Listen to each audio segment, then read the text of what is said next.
কেমন আছেন রনি ভাই? ভালো থাকারই কথা। অনেক কষ্ট করেছেন এবং সেটা আমি দেখেছি খুব কাছ থেকে। রনি ভাই so much young এবং ভীষণ ফাইটার একজন মানুষ।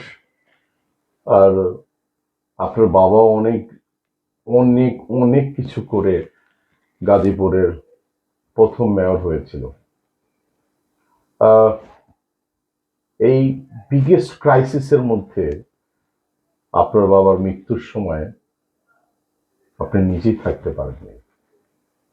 আপনি কথাটা যখন নাকি আমাদের কাছে বললেন, ভীষণ কষ্ট হয় আপনার যে আপনার বাবার মৃত্যুর ওই টাইমটায় আপনার চেহারাও দেখতে পারেন এবং ভাবে মানে আপনার ওয়াইফ মৌসুমীর খুব ক্লোজ ফ্রেন্ড। আর তার চেয়ে বড় কথা, আপনার মেয়ে, আমার মেয়ে ফাইজার একদম ক্লোজ বান্ধবী। প্রায় আপনি যখন দিয়ে যেতেন একটা দুর্যোগ সময়ে, যখন আপনি বেশ ফ্ল্যাকচুয়েট সময় পার করছিলেন, আপনার মেয়েটাকে আমি সবসময় মা বলে উল্লেখ করতাম। মা, তোমার আব্বু কোথায়? এই আব্বু নামিয়ে দিয়ে গেল, মা নামিয়ে দিয়ে গেল। এবং খুব কাছ থেকে আপনার ওয়াইফ আপনাকে যেভাবে সাপোর্ট দিয়েছে, স্যালুট আমি মনে করি। যাই হোক, 12 তারিখের নির্বাচন এবং এই নির্বাচনে আপনি ধানের শীষের প্রার্থী হয়েছেন। থ্যাংক ইউ আমাদের তারেক সাহেবকে, ধন্যবাদ যে আপনাকে চিন্তা করেছেন এবং আমি জানি আপনি বিজয় হবেন ইনশাআল্লাহ। কারণ আপনার বাবার সেই কষ্টের দিনগুলি আপনি খুব কাছ থেকে দেখেছেন। আমি দোয়া করি মানুষের সাথে থাকবেন ডেফিনেটলি এবং মানুষের সুখ দুঃখের সাথী হবেন। আর একটা পরিবারের মতোই আপনার পরিবার, আমার পরিবার একটা পরিবারের মতোই।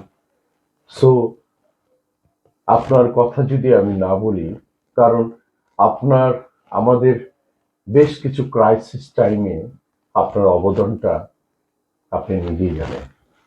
So it is beautiful you. আপনার জন্য ভোট তো চাইতেই পারি। আর আপনি ভালো করেন, আর বিশেষ করে আপনি সুস্থ থাকেন, কারণ অনেক দূর যেতে হবে। এবং কিছু কিছু মানুষের জীবনে মার্কাটাই সবকিছু হয়ে যায় না, হয়ে দাঁড়ায় মানুষ। এবং আমি আশা করব আপনার কাছে ভালো জিনিসটাই আশা করবো সবসময়।